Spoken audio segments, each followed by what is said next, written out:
cactus and succulent growers, I'm Lynn and welcome to Desert Plants of Avalon, and today's video is going to be a little care video on the awesome bear's paw succulent plant, also known as Cotyledon tomentosa.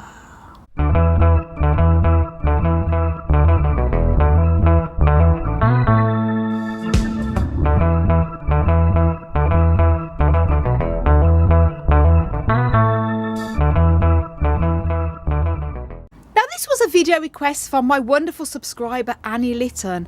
Annie wanted to know if you could do a little care video, a bit more information about the bear's paw succulent, and I said yes, I would love to, because I have two in my collection, and this video is a bit of a care video on how I care for mine, and also if you have this awesome beautiful succulent as well, then and you're new to it, a bit of a care guide on how to care for it. So first of all, thank you so much, Annie, for the video request, and my apologies for taking so long to get this video done. I've sort of been all over the place, and I was actually going to do a repotting video with these two Cotyledon tomentosas, bear's paws, and do the care video in that video.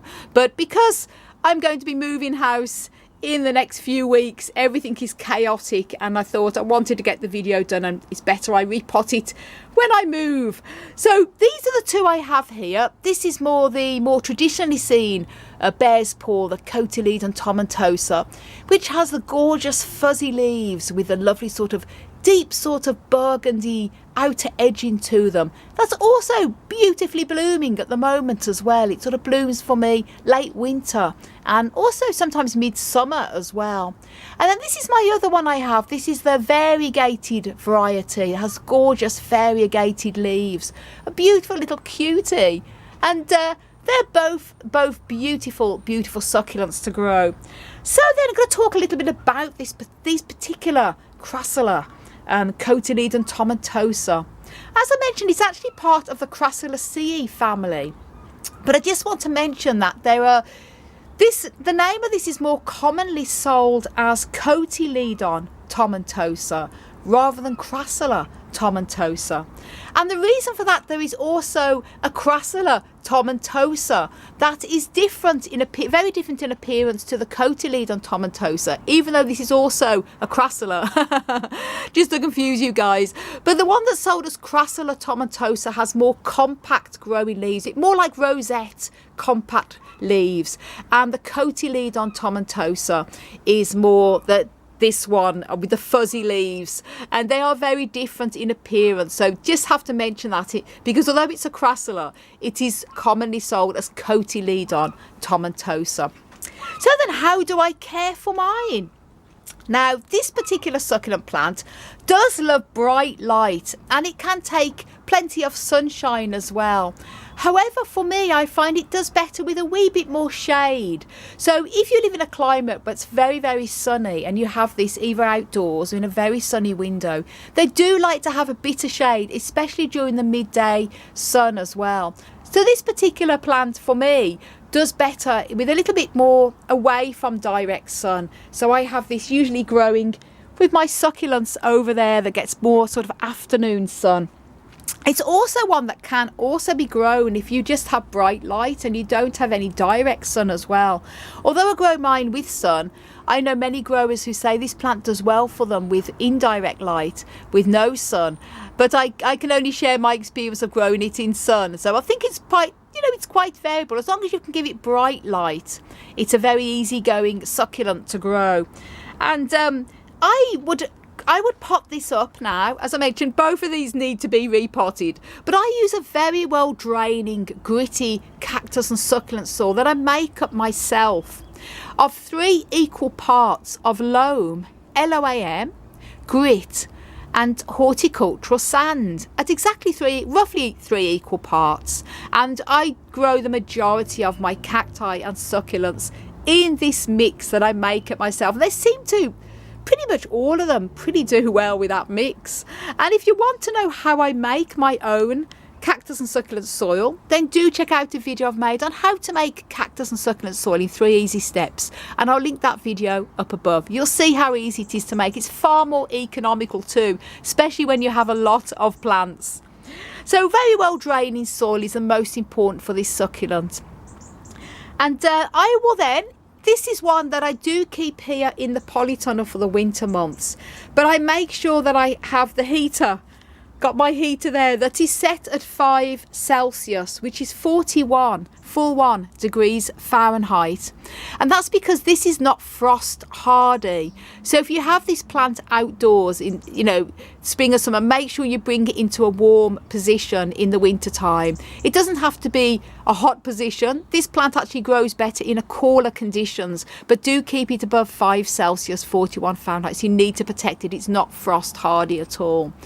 It's also one that I do still have to give a wee bit of water to in the winter time, and the reason for that is that this is a plant in its natural habitats that grows in South Africa. So it tends to be one that, for me anyway, likes to flower in the winter, such as late winter, such as now, and also in the middle of summer as well. And if I go all winter without watering it, it won't necessarily die, but it does have a habit of dropping its lovely fuzzy leaves. And it can look quite straggy as well. By giving it a very light watering, and by light I mean just enough to dampen the soil, it stops it from dropping its leaves, and especially when it's wanting to bloom in the winter time or late winter such as now, it's not going to prevent it from flowering. Because although obviously I'm in the northern hemisphere, so the majority of my succulents tend to have their winter rest now, and then they sort of come up back into growth again from the April time.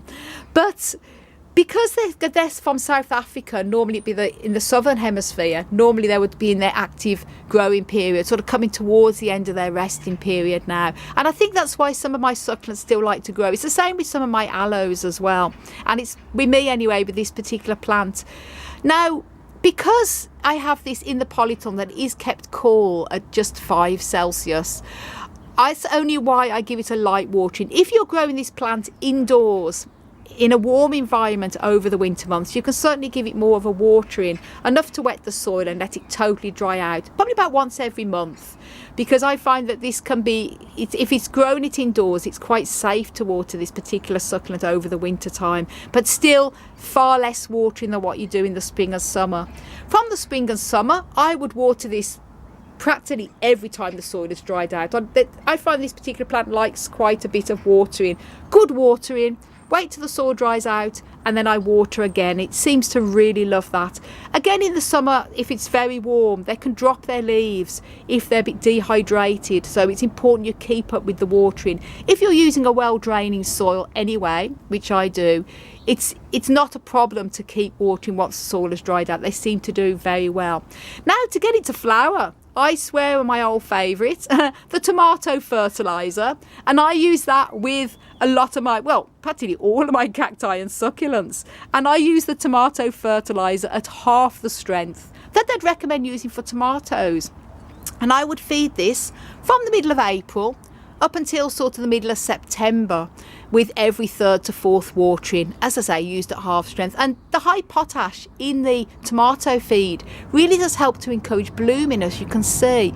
Even though I haven't fertilised this since the September time, there's enough fertiliser already in the plant to really encourage it to bloom. And just look at the different coloured flowers on this. You've got the gorgeous golden yellow, and then you've got the red as well.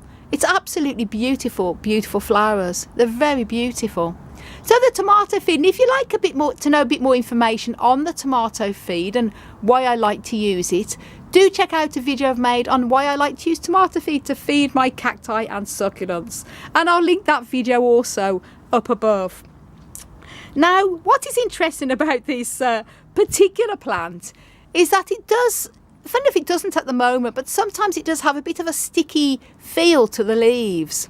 And apparently they produce this stickiness to attract pollinators. Now, that's what I've heard anyway. At the moment, it doesn't really have the stickiness on it, even though it's in flower, but I know that it does. It's also a little bit similar as well with the the other type of crassula types, sometimes they can produce this sticky feel, sometimes with aeniums as well. And what I love about these gorgeous leaves is they feel like fuzzy felt.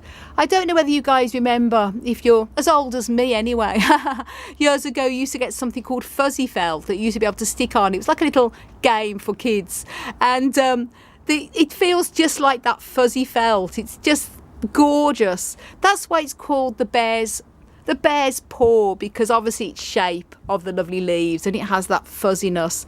The variegated one has the lovely variegation in it. As you can see, it has the lovely cream and the lovely green together with the lovely sort of burgundy outer edges, almost like tooth-like, as you can see there on the edges of the fleshy leaves. And the same with the traditionally seen one as well. Absolutely gorgeous, gorgeous plant. Now, what I love about this plant as well, this is the one succulent that I can honestly say I never, ever see pests on. It seems to be pest-free. I'm sure that it's prone to the same type of pests as all other cacti and succulents can get, but I've never seen any pests on this. And I've had this one, the all-green one now, for quite a number of years, possibly about 10 years. This variegated one I got from my wonderful friend Danny Rose last year, but I've never seen mealybugs, spider mites, thrips, scale or anything on them. So maybe this plant is not susceptible to pests like many other cacti and succulents are, but obviously I'm sure that it can get pests like any other type of succulent. So if that's the case, I always like to use rubbing alcohol to get rid of any mealybugs or anything like that, or scales. But as I mentioned, this plant for me seems to be pretty much bug free. And propagation is very easy. This plant is so easy to propagate. If you're growing it from stem cuttings, obviously you just cut just below a node, remove the lower leaf, let it dry for a couple of days, stick it into soil, give it a light moisture, and it will root very easily, especially during the spring and summertime. Also, the leaves, as I say, they do have a habit of coming off very easy. Pull a leaf off, again, leave it for a day or two, just stick it on top of the soil and it will send out roots. So it's very easy to propagate as well. Very easy going, gorgeous succulent to grow. One I can highly recommend, and as I say, when it has the beautiful flowers, always an extra bonus too. So that's how I care for mine. And as I mentioned, I'm going to be repotting this when I move house, when I've settled in, because they're both of these going to need a bit of a bigger pot when now it's coming up to the springtime again. So thank you again, Annie Litton, for the video request. And thank you all guys so much for watching. So do you guys have this gorgeous succulent in your collection too? Let me know in the comments down below. And do subscribe if you haven't done already, and click that notification bell. And do leave a comment in the comments down below, because every comment really helps the algorithm, even if it's a heart or a smiley face. And thank you all so much guys for your incredible support on my channel. Do check my website out for lots more growing tips on how to care for cacti and succulents, as well as regular blogs and articles. desertplantsofavalon.com. I want to wish you all a fuzzy, felty, cactus and succulent plant power day. Until my next video, bye. Bye. Bye.